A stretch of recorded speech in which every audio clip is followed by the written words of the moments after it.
नमस्कार किसान मित्रों, भारतीय किसान में आपका तहे दिल से स्वागत है। आज हम जानेंगे गन्ने की खेती के बारे में। कैसे 700 से 800 और 1000 कुंटल तक गन्ने का उत्पादन लिया जाता है, इसकी बोने की विधि क्या होती है और पौधे से पौधे की दूरी कितनी रखी जाती है और लाइन से लाइन की दूरी कितनी रखी जाती है, और इसमें खाद की जो मात्रा डालते हैं वो किस प्रकार से रखते हैं ताकि हमको 700 से 1000 के बीच में गन्ने का उत्पादन मिल सके। किसान मित्रों, लोग लेते हैं और ये हकीकत है, हमने तो आँख से भी देखे है कि मिलता है 700-800 कुंटल तक गन्ने का उत्पादन आप ले सकते हैं। लेकिन इसके लिए आपको जो मैं यहाँ पर बताऊँगा, जो छोटी छोटी विधि है और जो समय है, उसको यदि आप अपनाओगे तो गन्ने का उत्पादन आप अच्छा खासा ले सकते हैं। तो आइए किसान मित्रों, ये किसान भाई ने करे हैं किस प्रकार से इनने नर्सरी तैयार की थी और नर्सरी तैयार करने के बाद इसकी रोपाई कब की गई है और अभी कितने दिन का ये गन्ना हो गया, वो सभी हम स्टेप बाय स्टेप जानते हैं। किसान मित्रों, आइए हम सबसे पहले जानते हैं कि इनने भूमि की तैयारी किस प्रकार से की है गन्ना लगाने से पहले। तो यहाँ पर किसान मित्रों, सबसे पहले इनने एक प्लाऊ मारे हैं, अच्छी गहरी जुताई करी है प्लाऊ के बाद ना जो इनने जैविक खाद के रूप में जो उपयोग किया गया है, हमने भी इसको आँख से देखे हैं। तो यहाँ पर क्या किया गया है ना, जो बकरी पालन होता है 100-200 के नंग में उनके पास ये जो हेड़ होता है, उसको ये 50 बाई 50 में वो लोग कवर कर देते हैं और उनको किसान मित्र पैसा भी देते हैं जो बकरी वाले को, कि भाई तुम यहाँ पर इसको एक रात थमाओ। यानी कि 50 बाई 50 का एक घेरा बना देते हैं, वहाँ रात भर बकरी बैठती है, फिर वहीं पर उसका मलमूत्र जो भी होता है वो ज़मीन में रहता है। इसी प्रकार से पूरा खेत कवर किया जाता है। 50 बाई 50 या 60 बाई जो भी उनके पास क्वांटिटी है बकरी को, उसके अनुसार बैठाया जाता है और उसकी खाद हो गई। इसके बाद यहाँ पर डाली गई है मुर्गी की खाद। मुर्गी की खाद मतलब कि आप जहाँ पर मुर्गी पालन होता है वहाँ पर जो उसका वेस्टेज निकलता है उसको भी इसमें डाला गया है। बाद में यहाँ पर जो गोबर का खाद होता है वो भी 1 एकड़ में करीब 2 से 3 टन की मात्रा यहाँ पर डाली गई है। तो इस प्रकार से यहाँ पर भूमि की तैयारी की गई है किसान मित्रों। इसके बाद सारा खाद डालने के बाद इसमें एक कल्टीवेटर मारा गया है और कल्टीवेटर मारने के बाद इसमें रोटोवेटर मारकर 4.5 फीट की दूरी पर यहाँ पर जो है क्यारी निकाली गई है।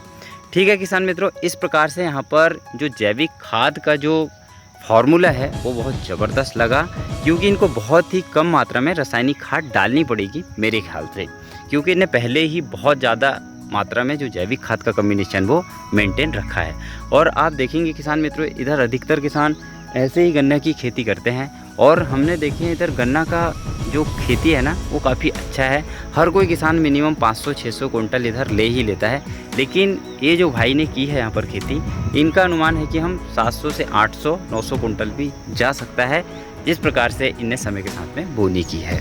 तो ये तो होगी किसान मित्रों भूमि की तैयारी। अब जानते हैं किसान भाइयों, हम किस प्रकार से गन्ना की रोपाई की गई है, कितना दिन का पौधा इनने नर्सरी से तैयार किए थे, वो सारी विधि हम जानते हैं। किसान मित्रों, जब ये लोग नर्सरी तैयार करे हैं तो इसके लिए क्या करना पड़ता है, सबसे पहले मार्केट में जो हमारी ट्रे आती है उसको लिए, उसके साथ नर्सरी उगाने के लिए कोकोपीट आता है और आपके घर में गोबर खाद या फिर आपके पास वर्मी कंपोस्ट खाद या नाडेव कंपोस्ट खाद है तो उसको उसके साथ में थोड़ा मिलाया जाता है। उसके बाद ना गन्ने को काट कर उसको अच्छे से उसकी पतोड़ी छीलकर उसकी जो आँख को एक चैप कटर एक मशीन आती है जिससे बड़ी आसानी से आप आँख उसकी निकाल सकते हैं और उसको फिर ट्रे में डालकर उसको उगाया जाता है। मतलब पहले आप थोड़ा सा कोकोपीट डाल दे या फिर गन्ने की आँख भी डाल सकते हैं डायरेक्ट, और उसके ऊपर आप कोकोपीट और जैविक खाद का जो कम्बिनेशन है वो डाल सकते हैं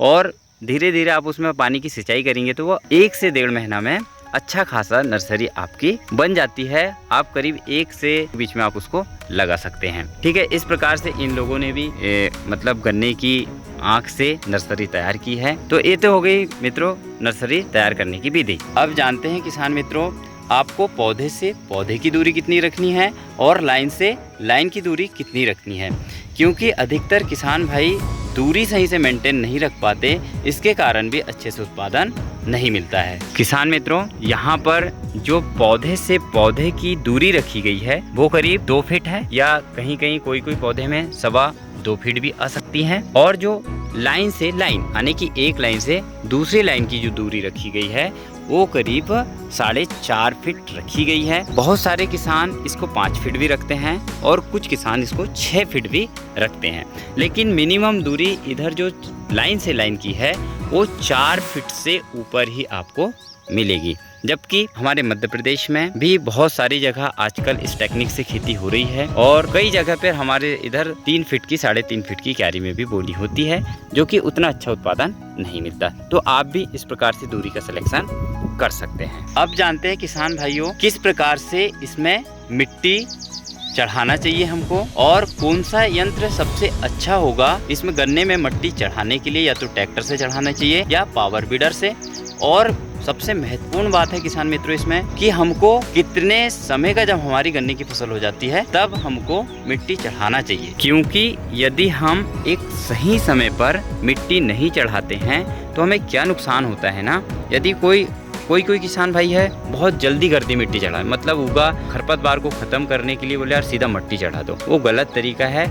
हमारा गन्ना जब तक छाती हाइट में नहीं आ जाए, सीधा सा बोलो तो हमारी छाती हाइट में आ जाना चाहिए, तब हमको मिट्टी चढ़ाना चाहिए। उसके लिए जब आप ट्रैक्टर से चढ़ाओगे तो गन्ना की नुकसानी होगी, तो इसके लिए आपको पावर बीडर का उपयोग करना पड़ेगा। जो पावर बीडर आता है जो बीच में चलता है उससे इधर मिट्टी चढ़ाई जाती है।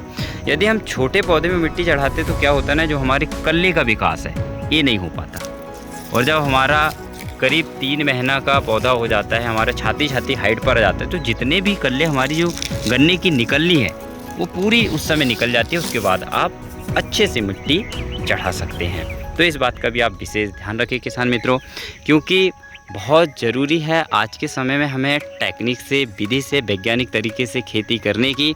यदि हम वैज्ञानिक तरीके से खेती नहीं करते हैं तो हमारी जो खेती आज घाटे का धंधा बनी हुई है उसको हम कभी भी प्रॉफिट में नहीं बदल सकते।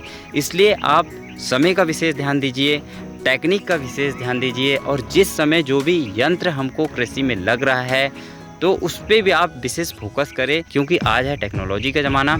यदि हम टेक्नोलॉजी के साथ में नहीं चलेंगे तो दुनिया के, हमारे भारत के किसान से तो पिछड़ेंगे हम, दुनिया के किसान से भी बहुत ज़्यादा पीछे रह जाएंगे।